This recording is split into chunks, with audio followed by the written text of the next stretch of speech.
to fight this pandemic. By washing our hands regularly with clean water and soap, disinfecting frequently used surfaces and areas, coughing into a tissue or elbow, and strictly adhering to infection prevention control measures in health facilities, we can contain this virus. Since the outbreak was reported in China, our government has been monitoring the situation closely and studying the various responses adopted by other countries. Indeed, the Director General of the Nigerian Center for Disease Control was one of the 10 global health leaders invited by the World Health Organization to visit China and understudy their response approach. I am personally very proud of Dr. Ihekweazu for doing this on behalf of all Nigerians. Since his return, the NCDC has been implementing numerous strategies and programs in Nigeria to ensure that the adverse impact of this virus on our country is minimized. We ask all Nigerians to support the work the Federal Ministry of Health and NCDC are doing, led by the Presidential Task Force. Although we have adopted strategies used globally, our implementation programs have been tailored to reflect our local realities. In Nigeria, we are taking a two-step approach. First, to protect the lives of our fellow Nigerians and residents living here, and second, to preserve the livelihoods of workers and business owners to ensure their families get through this very difficult time in dignity and with hope and peace of mind. To date, we have introduced healthcare measures, border security, fiscal and monetary policies in our response. We shall continue to do so as the situation unfolds. Some of these measures will surely cause major inconveniences to many citizens, but these are sacrifices we should all be willing and ready to make for the greater good of our country.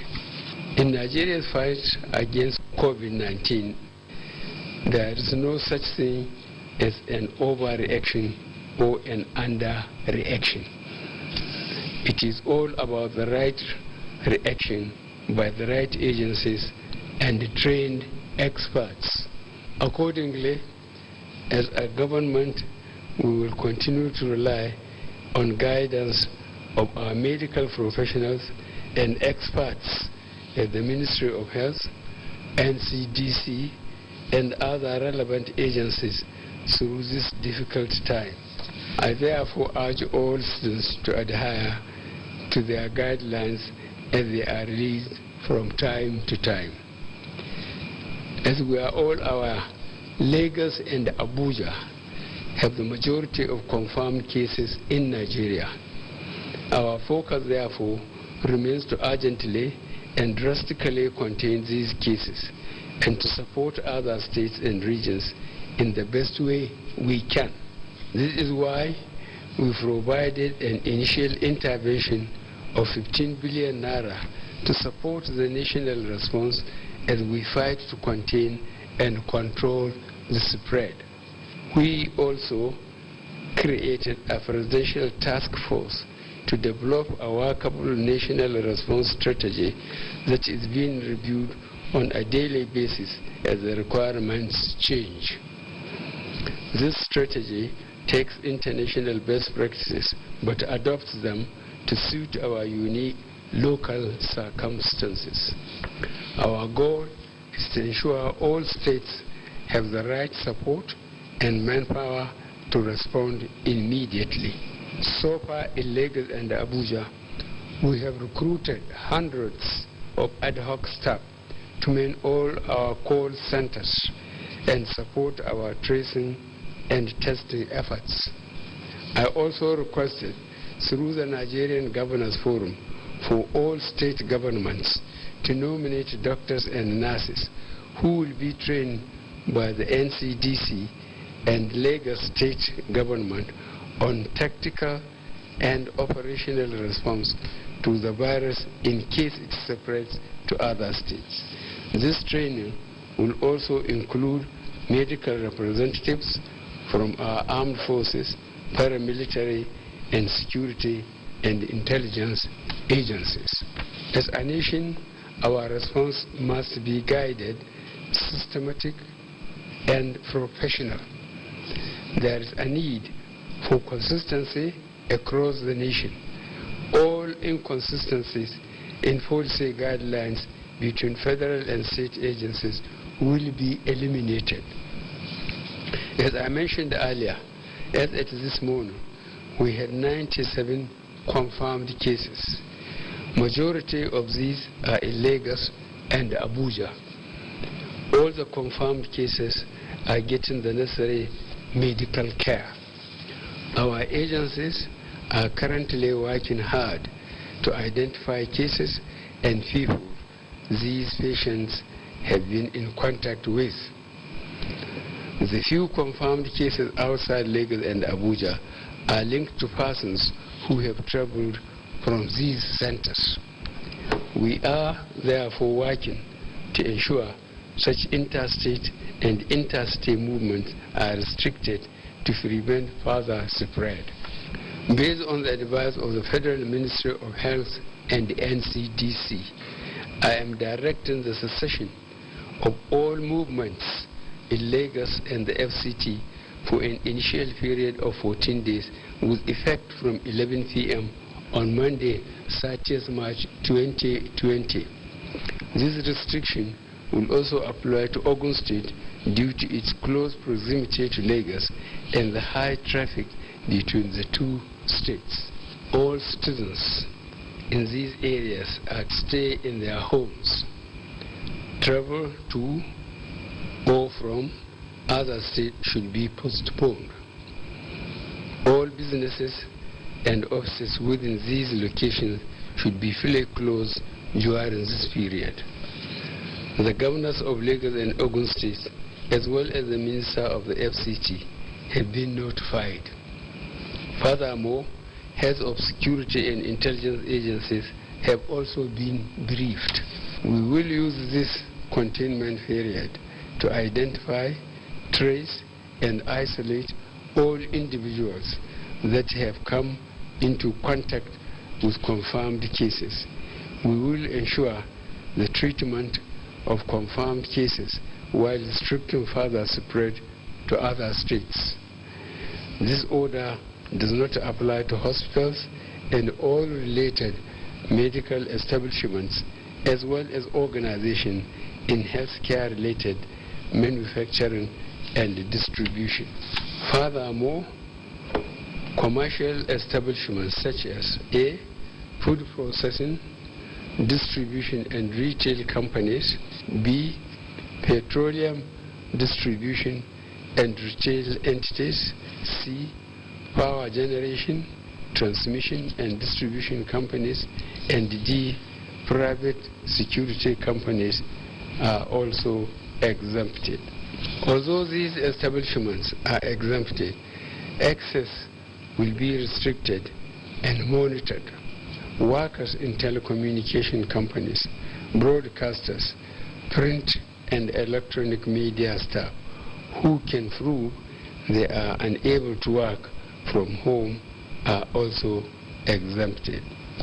All seaports in Lagos shall remain operational in accordance with the guidelines I issued earlier.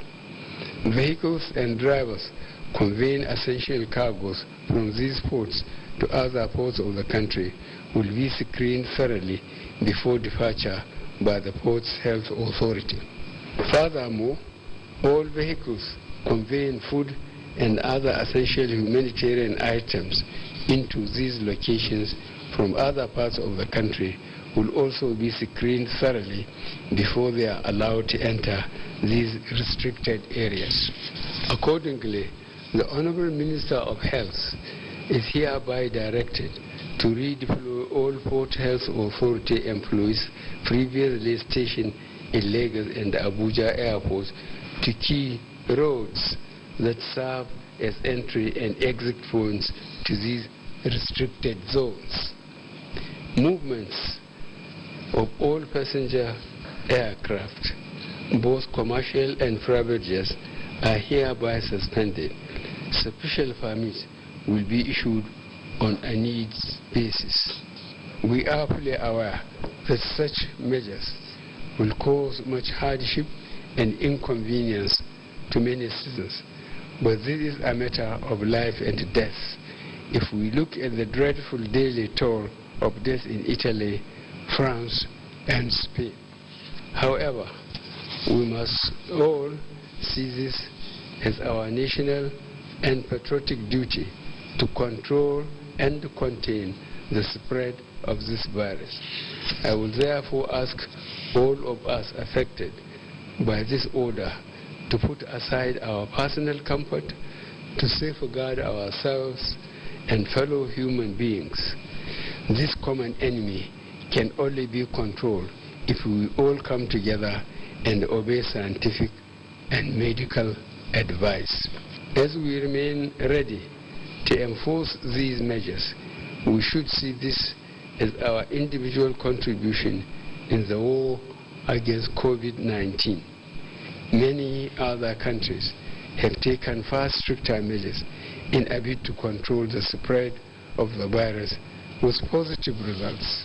For residents of satellite and commuter towns and communities around Lagos and Abuja, whose livelihoods will surely be affected by some of these restrictive measures, we shall deploy relief materials to ease their pains in the coming weeks. Furthermore, although schools are closed, I have instructed the Ministry of Humanitarian Affairs, Disaster Management, and Social Development to work with state governments in developing a strategy on how to sustain the school feeding program during this period without compromising our social distancing policies. The Minister will be contacting the affected states and agree on detailed next steps. Furthermore, I have directed that a 3-month repayment moratorium for all trader money, market money, and farmer money loans be implemented with immediate effect. I have also directed that a similar moratorium be given to all federal government-funded loans issued by the Bank of Industry, Bank of Agriculture, and the Nigerian Export-Import Bank.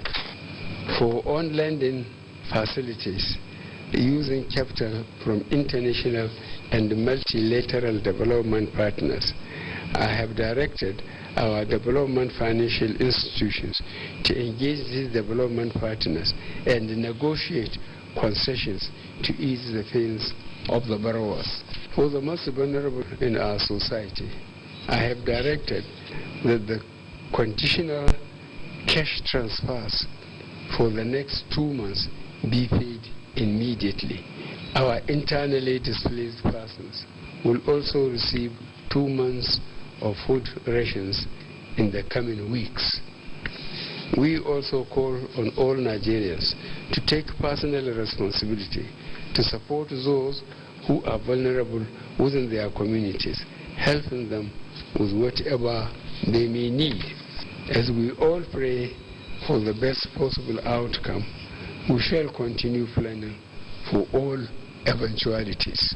This is why I directed that all federal government stadia, pilgrims camps, and other facilities be converted to isolation centers and makeshift hospitals.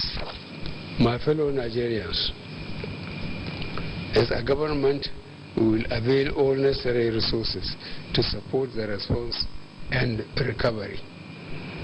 We remain committed to do whatever it takes to confront COVID-19 in our country.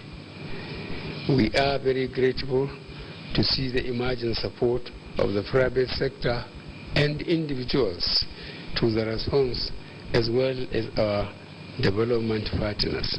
At this point, I will ask that all contributions and donations be coordinated and centralized to ensure efficient and impactful spending. The Presidential Task Force remains the central coordinating body on the COVID-19 response. I want to assure you all that government ministries, departments and agencies with a role to play in the outbreak response are working hard to bring this virus under control. Every nation in the world is challenged at this time, but we have seen countries where citizens have come together to reduce the spread of the virus. I will therefore implore you again to strictly comply with the guidelines issued and also do your bit to support government and the most vulnerable in our communities. I will take this opportunity to thank all our public health workforce, healthcare workers, port health authorities, and other essential staff on the front lines of the response for their dedication and commitment. You are true heroes. I thank you all for listening. May God continue to bless and protect us all.